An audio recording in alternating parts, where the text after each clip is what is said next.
Look like the Bills going to win the AFC South easily. Might even get the number 1 seed. If he plays that well, will Josh get the MVP? We're going to talk about it here on Locked On NFL. The barbershop is open and Tony Wiggins has a chair for you. He's ready with some real NFL talk. The local experts of Locked On bring their expertise, and Wiggy is ready with his clippers and shears. Sit down and enjoy. The new Locked On NFL starts now. Locked On Podcast Network. Your team every day. Got that right. Locked On NFL is where it's at. It is your team every day. We thank you for making us your first listen here on Locked On NFL. That hits you upside your head twice a day. Tyler rolling early in the morning with a double shot of espresso. We do use the local experts that know these teams better than anybody else. And I slide through in the barbershop and more local experts and more information. And we do it every single day here on Locked On NFL. I'd like to thank the everydayers for joining us. That's right. And you got to know that today's show is sponsored by FanDuel. You can start the season with a big return on FanDuel. New customers can place a $5 bet and you'll get started with $150 in bonus bets if you win your first $5 bet. So visit FanDuel.com to get started. And hello to everyone over on Amazon Music. If you're not on Amazon Music, you want to find Locked On NFL, you better go on over to Amazon Music because that's where it's at. Here's what we're going to talk about today on the show. Howie Roseman, the trench builder. The man's built 3 offensive lines in the last 6 years, and you got teams that haven't built 1 in 15. We're going to talk about how he's able to do that, what that philosophy is. Right smack in the middle of the show, 49ers still in the NFC West race. What? Yeah, because it looks like nobody's trying to win that division.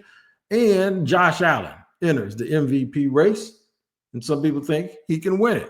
Lamar might have something to say about that, and I know David Harrison has something to say about that. He is the Locked On NFL expert that is joining us here today on Wednesday, as always. David, first of all, I know you were at the Washington-Dallas game, and I have to say this. That was wild, bro, and you witnessed what I grew up looking at and loving to death, but we'll talk about that on our own time. Josh Allen has the Bills sitting with a very sweet record. If they can not lose or lose a minimum amount of games, and then Kansas City can keep playing the way they're playing, they're probably going to have a couple more road bumps. They can get the home field. They're going to probably win the AFC East, and Josh Allen has a lot to do with that. I mean, he's got pretty much everything to do with it, right? Yeah. I mean, you just look at the weapons that he's dealing with. I mean, listen to this starting wide receiver depth chart for the Buffalo Bills: Mac Hollins, Khalil Shakir, and Keon Coleman. And no disrespect to any of those guys, but when this team got rid of Stephon Diggs and brought in that starting lineup, I know they've added Amari Cooper to the mix, but when the Buffalo Bills did that and failed to bring in any blue chipper behind them to give Josh Allen a legitimate number 1 target, everybody outside of Western New York, maybe Joe Marino of Locked On Bills, myself included, said the Bills are stupid. They're going to close their own window faster than it has to be closed, and they're going to move backwards because everybody else is moving forward. Everybody else is moving forward, and you're moving backwards, getting rid of Stephon Diggs, and you're crazy and you don't know what you're doing. And they made us all look stupid. And I'm happy for them to do it because that's exactly what they're paid to do. And I think that, when you talk about MVP conversations, look, James Cook, I was a big fan of his coming out of the NFL draft, no shade to him whatsoever, but nowhere in this world, like you look at the other 31 NFL teams and tell me where James Cook makes them one of the best teams in the NFL. It's not going to happen. You know what I mean? So that's ultimately that's what the MVP race is. It's a quarterback award and it's a comparative award. Who is doing the best with the least among the teams that are doing the best of the best, right? Like that's like you take like the best 4 or 5 quarterbacks, successful quarterbacks this season, and say which one of them is the most successful with the least amount of help around him. That's your MVP. That's Josh Allen right now, hands down in my book. No doubt. Not only is he playing well, but they're winning at the same time at a high rate. Listen to Joe Marino and his enthusiasm off Locked On Bills. It's time for the stretch run. We're examining the road ahead for the Buffalo Bills to be the top seed in the AFC and how they can clinch the AFC East this week. Say the Bills go 4-2 or better down the stretch, which is how I see it. which is how I see it. I think 5-1's probably what I would predict. 4-2 is worst case scenario. They can win all 6. They could have hiccups, right? We'll play them all. We'll see what happens. But the Bills in a pretty good position here, and I expect a strong finish to the year. There it is. When you play at a high level, when your team wins the division and maybe has the number 1 seed, and then you look around at said team and it's a whole bunch of, well, yeah, I think I know him and I think I know him. That bodes well, just like you said, for the Buffalo Bills. Now, if they have any competition, it's going to be from Lamar Jackson. If he has any competition with the MVP, it's going to be from Lamar Jackson, who, quite frankly, leads the league in just about every statistical category. They've lost a couple of games that they probably shouldn't have. They have 4 losses. They did have an impressive win last night, or 2 nights ago anyway, in LA. Listen to what happened in the game, and then we'll come back and talk about Lamar. And I'm going to tell you one thing, one little caveat that might give Lamar the advantage. The Baltimore Ravens defeat the Los Angeles Chargers 30-23 on Monday Night Football. I'm Kevin Ostracker, the host of Locked On Ravens. Baltimore gets the job done, a huge bounce-back win against an AFC opponent and a team that they might be facing off in the wild card race if they can't secure the AFC North. Baltimore takes advantage of a Pittsburgh loss on Thursday night and climbs back into the AFC North race. Lamar Jackson does his thing with a couple of big touchdown passes, one to Rashad Bateman, one to Mark Andrews. Derrick Henry runs wild, and that defense minus Roquan Smith, some shaky moments, but overall held up very, very well. Baltimore needed this game, and now they go and face the Philadelphia Eagles back at home in a Week 13 showdown. And for more on the Ravens and this big win, be sure to check out the Locked On Ravens podcast and subscribe on YouTube, part of the Locked On Podcast Network. 3 things. 1, Baltimore has the toughest schedule I've ever seen in my life. It seems like they played everybody who's going to the playoffs.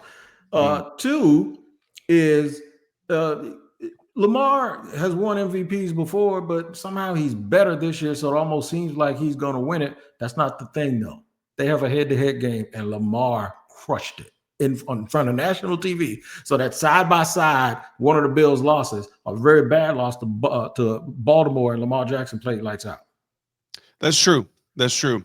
But here's where the comparison is going to kill Lamar Jackson, because let me read you this. Zay Flowers, Rashad Bateman, and Derrick Henry. Those are the 3 names you got to look for when you're talking about the Baltimore Ravens and who Lamar Jackson has ahead of him and around him. And remember, like, there's a reason that it's kind of rare for MVPs to win the award back to back. Like it takes a little bit of something special. And look, this is a production-based business. It's a results-based business. And yeah, that 35-10 win over the Buffalo Bills is going to help him. But you know what's going to hurt him? The 20-27 loss, right? The 27-20 loss to the Kansas City Chiefs, the 26-23 loss to the Las Vegas Raiders, the 29-24 loss to the Cleveland Browns, the 18-16 loss to the Pittsburgh Steelers, because these aren't, and everybody wants to talk about, well, the Baltimore Ravens defense isn't as good as it used to be. And that's absolutely true. But listen, the Raiders put up 26 points on you in that win. The Kansas City Chiefs put up 27 points on you in that win. The Cleveland Browns put up 29, and the Pittsburgh Steelers put up 18. Your defense isn't giving up 45 points. Yeah, and like they got 45 to 38. You know what I mean? 45 to 42. Like, that's not what's happening out here. And 8-4 is great. 9-2 is better. You know what I mean? Like, the head-to-head is absolutely great too. But look, I don't know how you're going to give the third best. I don't know how you're going to give the MVP award to the quarterback of the third best team in the AFC from production standpoint, who has the most weapons around him. Like, Patrick Mahomes is working with fewer weapons. Josh Allen is surely working with fewer weapons. Lamar Jackson is the one who has the running back that everybody said, go get him and you're going to win a Super Bowl. And the team does not look like a Super Bowl champion. They look like a Super Bowl contender. But there's 2 teams, Wig, in the AFC that can clinch playoff spots this weekend. The Buffalo Bills, the Kansas City Chiefs. The Kansas City Chiefs are doing it mostly with defense. So I'm sorry, but it ain't Pat Mahomes' year. No. The Buffalo Bills, that's it. That's the last team standing. So if we're talking right before Thanksgiving, who is the undisputed MVP leader going in the clubhouse? It's Josh Allen, man. Like, there's no, I love Lamar, but you can't possibly look at what Josh Allen has done with this Bills squad in this season up to this point. And there's a lot of season left. So let's remember that. But you just can't make the case. No, you can't. You make a very compelling case, though. we're going to make a case for the 49ers, and we're going to try to anyway, try to manufacture a case for them winning the NFC West. What? Yeah, man. We're going to go through it here with David Harrison here on Locked On NFL.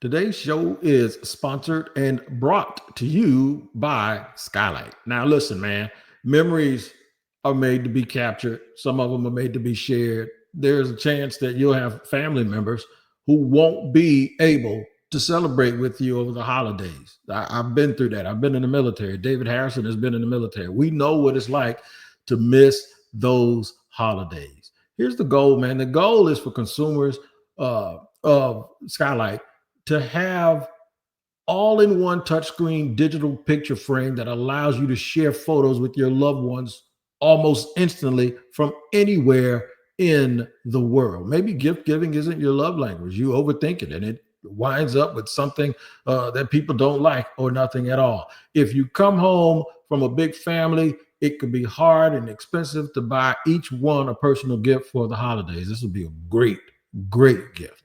Here's what I need you to do.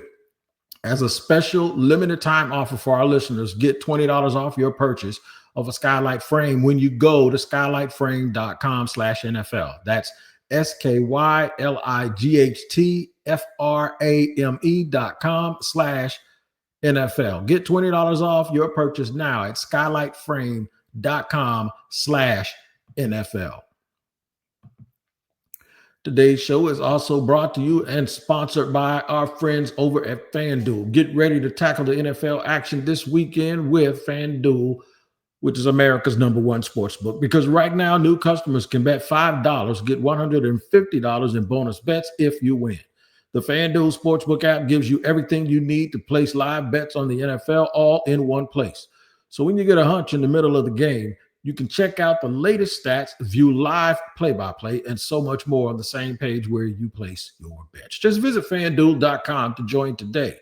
You'll get started with $150 in bonus bets if you win your first $5 bet. That's FanDuel.com. Never waste a hunch and make every moment more with FanDuel, an official sportsbook partner of the NFL.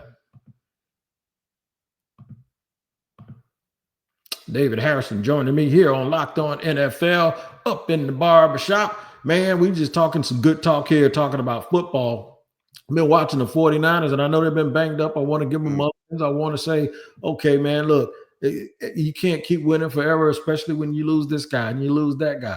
But there's something that feels differently about this. This doesn't just feel like it's just because of injuries. This feels like a window slowly shutting with older players who all can't stay healthy and they keep getting hurt simultaneously.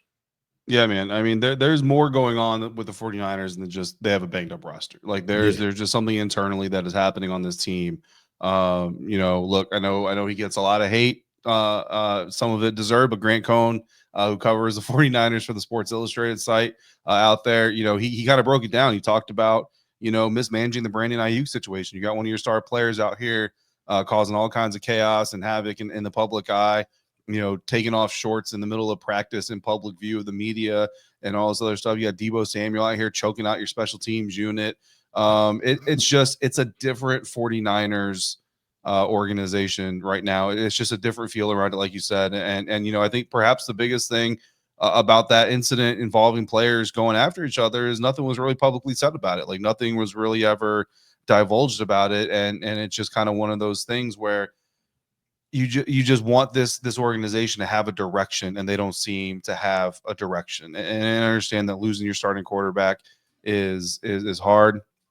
But, even Brock Purdy, I think everybody kind of understood, like Brock Purdy was the benefit of the vehicle built around him a little bit more than it was the driver making the car better. And that's fine. There's nothing wrong with that. But it feels like maybe like the Kyle Shanahan magic is kind of running out. Like he's running out of different combinations of schemes and play calls to maximize certain people's talents. And eventually it was all going to kind of catch up to him. And, it's interesting, Wig, because we'll see what happens. Like I know there's people now who are kind of talking about like, should Kyle Shanahan, should his job be in jeopardy if they don't make the playoffs this season? And I think that's probably not going to happen. I think John Lynch and the Niners organization is probably going to give him a lot of credit for injuries and everything. But I go back to when Brandon Staley was fired from the Chargers organization. Yep. And look, I know the Staley situation was a lot different. There were certainly some other things involved in that too. But when you look at, again, it's a results-based business. Kyle Shanahan's results at the time that Staley got fired wasn't really that much better than Staley at that time. Now, where it was much better is he had one Super Bowl appearance. When you look at its total wins, losses, and playoff records, like, it really wasn't that much different.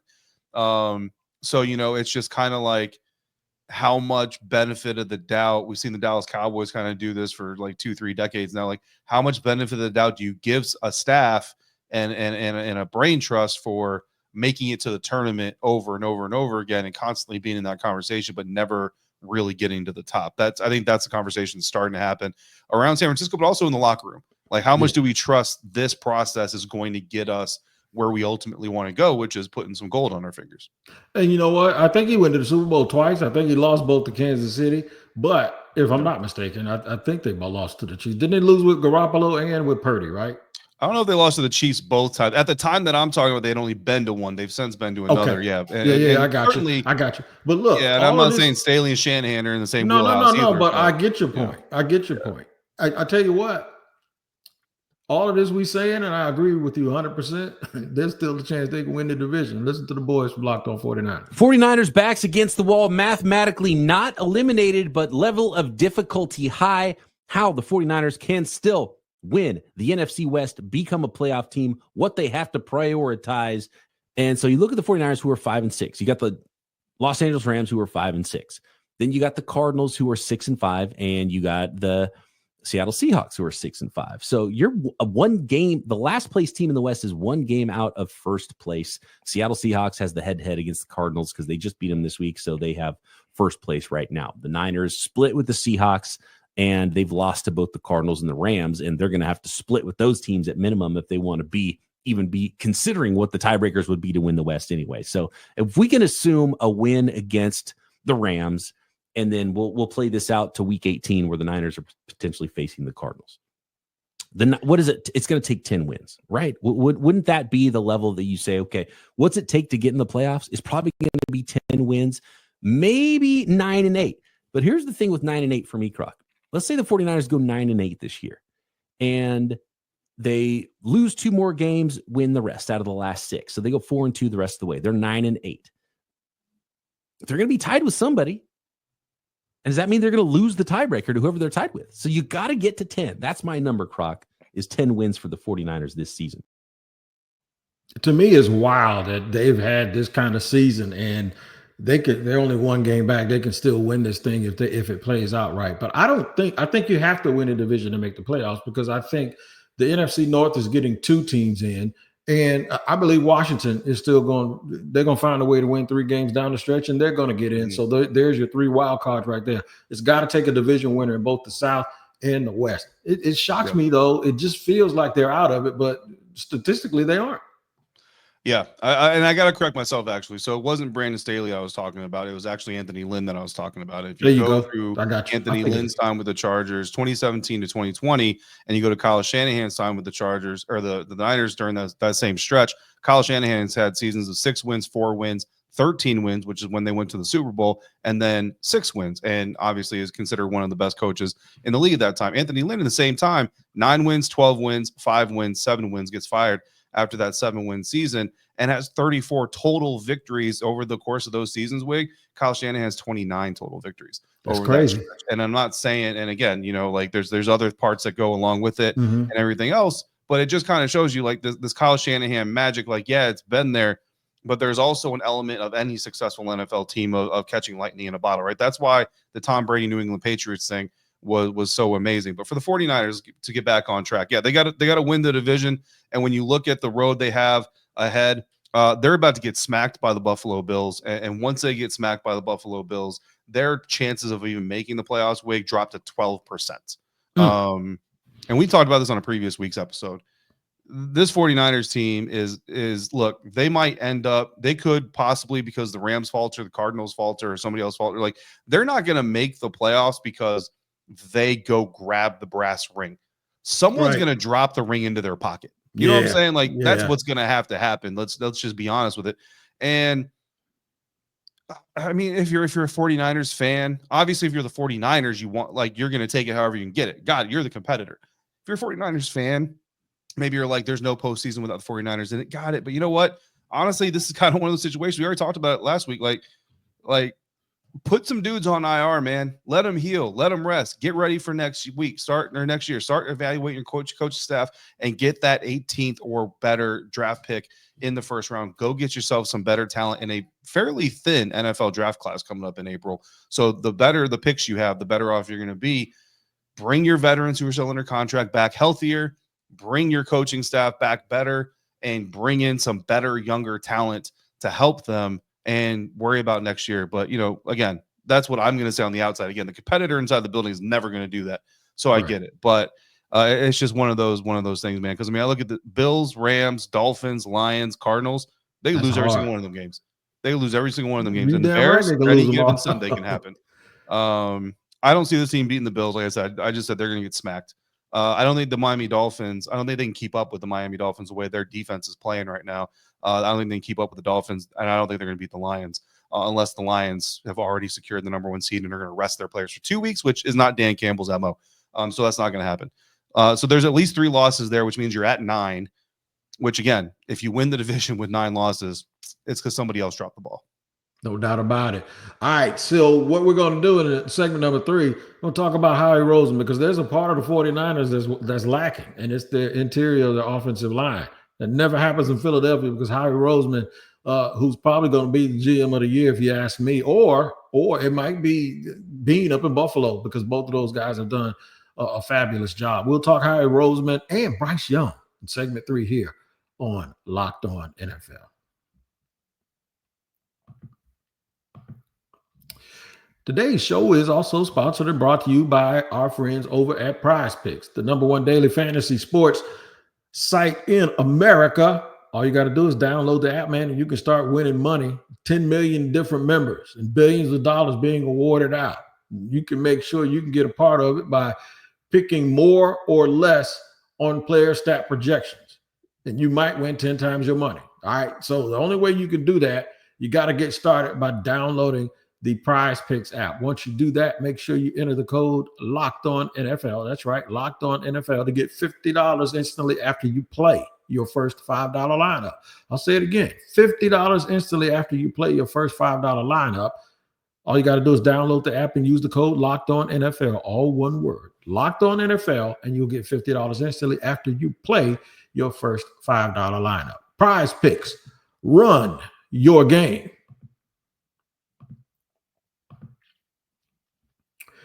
Wrapping it up here with David Harrison here on Locked On NFL. What is your team every day?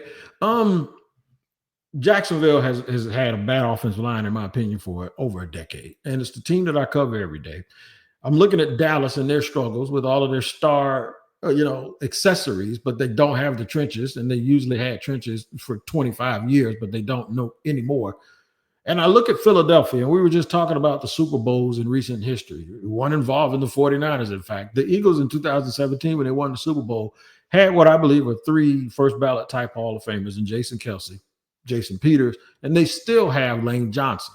You lose Kelce, you lose Peter, you lose a couple of guys to free agency, and all of a sudden, they're still good in the trenches. And they're doing it with guys like Mekhi Becton and other players, Landon people didn't even want Mekhi Becton. And now he's up there playing really, really well. I want to listen to my man Louis from Locked On Eagles, and then we'll come back and talk about how they've managed to build trenches and maintain them when other people can't even find one. So there's a lot of things you can point to explain why the Eagles have been one of the NFL's most consistent teams, not just they're about to make the playoffs in 7 of the last 8 years, but the entire 21st century. The main reason, though, is their ability to continue to replace offensive line legends with more stars.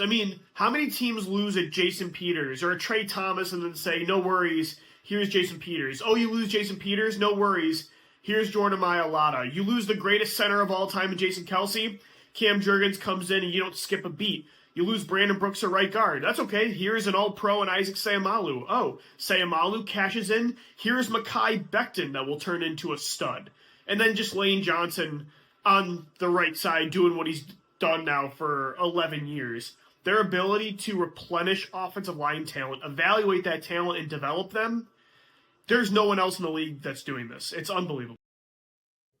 I think he's dead and spot on. Howie Roseman is a magician, man, and he knows exactly what he's doing when it comes to building, maintaining, and replenishing those trenches. So I'm gonna switch this up a little bit.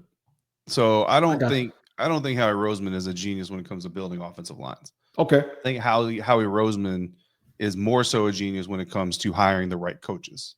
And this is not to take away from any of these players. I want to make sure that's abundantly clear. But if you don't think Cam Jurgens, I don't mean you, Wick, but there's just people out there. If you don't think Cam Jurgens has not been getting cross-trained to eventually become Jason Kelce's replacement for years before this season, I'm just going to tell you, don't know the inner workings of an NFL franchise. The Philadelphia Eagles have known the clock on Jason Kelce was running out at some point in time. And what they did was brilliantly get Cam Jurgens ready for that role without pushing Jason Kelce out of the organization and creating negativity. And that's really hard to do sometimes. Why the Philadelphia Eagles failed last year is they had two coordinators, the most egregious coordinator on the offensive side of the ball, to be honest with you, that didn't know their personnel and know how to adjust to their personnel. And look, I say that about Coach Brian Johnson, who's now with the Washington Commanders. And I got a lot of respect for Brian Johnson, but that is just what happened last year with the Philadelphia Eagles. What is happening this year with the Philadelphia Eagles, Wig, is they have a coordinator now who knows his personnel, but had to learn his personnel. Okay, let's understand this. He had to learn his personnel. Jalen Hurts threw the ball 30 or more times in the first 4 weeks of this NFL season. 30 or more times. They were 2-2 in that 4-game stretch. And everybody was talking about the Eagles are collapsing. The Eagles are collapsing. This man has not thrown the ball more than he's thrown the ball more than 25 times in a single game. That's all season long since then. Talk about shifting. Saquon Barkley ran the ball 10 times, 17 times, 22 times, 24 times in the first 4 weeks of the NFL season. The only game where he has not run for at least 17 times in a game was the Dallas Cowboys blowout win. You don't need Saquon Barkley to run more than 14 times in that game. Here's another stat for you that's going to show you what I'm talking about with Howie Roseman. Talk about the Philadelphia Eagles offensive line being super great, really talented. Howie Roseman's a genius for finding this great offensive line that is 28th in the NFL in pass blocking efficiency. This Philadelphia Eagles offensive line cannot pass protect. Jalen Hurts cannot throw under pressure. Jalen Hurts will throw turnover-worthy passes on a regular basis if he's throwing under pressure. What the Philadelphia Eagles have done is realized we can't rely on Jalen Hurts behind this offensive line that can't pass protect. And some of that is because Jordan Mailata got injured and Fred Johnson had to come in for him. Grain of salt. But so they said, here's how we win offensively. We run to set up the pass. And you look at a team that's got A.J. Brown, Dallas Goedert, Devonta Smith, Jalen Hurts, and you would think they pass to set up the pass, to set up the pass, to set up the run. But no, this team runs to set up the pass. And then when they can, like they did this last week, they run to set up the run. You know what I mean? And it's a great thing. But it's the coaches. It's the coach, and it's not Nick Sirianni. It's the other coaches. It's the coordinators. Vic Fangio deserves a lot of credit. Wig, when's the last time you heard of an NFL team not bringing a single stacked box against a power run offense? Yep. Hardly ever. Guess what the Philadelphia Eagles did against the Washington Commanders 2 or 3 Thursday nights ago? They didn't bring a single stacked box against Brian Johnson. They spread out their defense to make sure Jaden Daniels had nothing but green to see, not the field, the uniforms, when he tried to scan the ball, the field to pass the ball. And they trusted their defensive front, not their front seven, their front, to stop the Commanders' run attack. And it worked beautifully. You know why? Because Vic Fangio knows his personnel. Kellen Moore knows his personnel. That's why this offensive line looks so great. Because to tell you right now, you put Brian Johnson back in there, or you put Cliff Kingsbury back in there, you put anybody pass happy in that position right now, and this Philadelphia Eagles team is bottoming out. I promise you that. Yep. This is all about Saquon Barkley. The danger here, Wig, knock on wood, because I love this man. Saquon Barkley goes down, this Eagles team is toast. Yeah. I think you're right about that. I would totally agree. That's a good take. I would accept that. A little bit of correction on that offensive line, but in Jacksonville, where it seems like that doesn't work, the dynamic from the GM through the coaches, through matching the personnel, I got to give him credit for that. Oh, yeah. That is a GM. He deserves credit for it. 100%, 1,000%. real quick, Bryce Young. Bryce Young redeemed himself in your opinion, because he's played pretty well, and you know what? They don't look like as much of a mess as I thought they would. Bryce Young never lost himself in my eyes. Like I never put any of this on Bryce Young. This is not about Bryce Young. Again, this is about coaching, and this is about the ability to support a young quarterback. Young quarterbacks cannot possibly come in and be expected to lift a franchise on his dang shoulders from day one. And that's exactly what the Carolina Panthers did to Bryce Young. So the Carolina Panthers owe Bryce Young a hefty apology. And I'll tell you right now, I know the question is, should they continue with him? Yes, absolutely. Your first-round quarterback deserves at least 3 years to get this thing figured out. And when you have the coaching debacle you've had around him and roster debacle you've had around him, honestly, I would tell you that in a world of ethics, you deserve this. This man deserves all 5 years. You should just pick up his fifth-year option right now and say, we're going to give you all 5 years because we set you up for failure. That's just the bottom line. The Carolina Panthers have the 18th most salary cap projected going into next season. There's about 3 cuts they can make on their roster. That is very simple to make. That puts them about $60 million. What they need to do is they need to look up the coast a little bit to the Washington Commanders and look at all the veteran leadership they brought on 1-year contracts. Go draft some dogs. Go draft some fighters. Go draft some mature, experienced college players in this year's draft. Use those few 1-year deals on veterans to come in there and really establish the leadership environment in the locker room. The problem with doing that, because Dave Canales is a great motivator, the problem with doing that is David Tepper. That's the problem. If Dave Canales and Dan Morgan can get David Tepper under control, they've got a quarterback that they can win with. They've just got to get him the right weapons and system around him to do it. Gotcha. Good stuff, man. We'll be looking forward to seeing how Bryce finishes up. But I tell you what, in a matter of about 10 weeks, the opinion of people of him and CJ Stroud, I'm not saying it's totally flipped, but it's like, hey, well, wait a minute. Can we take another look at this now? Because the other guy did so many podcasts. Maybe he's feeling himself a little bit because to me, he's not playing well. He's not looking like the kid he was last year. We appreciate you here on Locked On NFL. Make sure you make it a double dose. Check in on Tyler Rowland early in the morning. He'll hit you with a double shot of Expresso and make sure you get all that you need. We'll come back here at the barbershop and do the exact same thing to you. For David Harrison, happy Thanksgiving, by the way. I won't see you again until next week, sir. Travel safe, you and your family, if you do any of that stuff. And for all of you, make sure you take care of yourself and take care of each other. We'll see you here on Locked On NFL.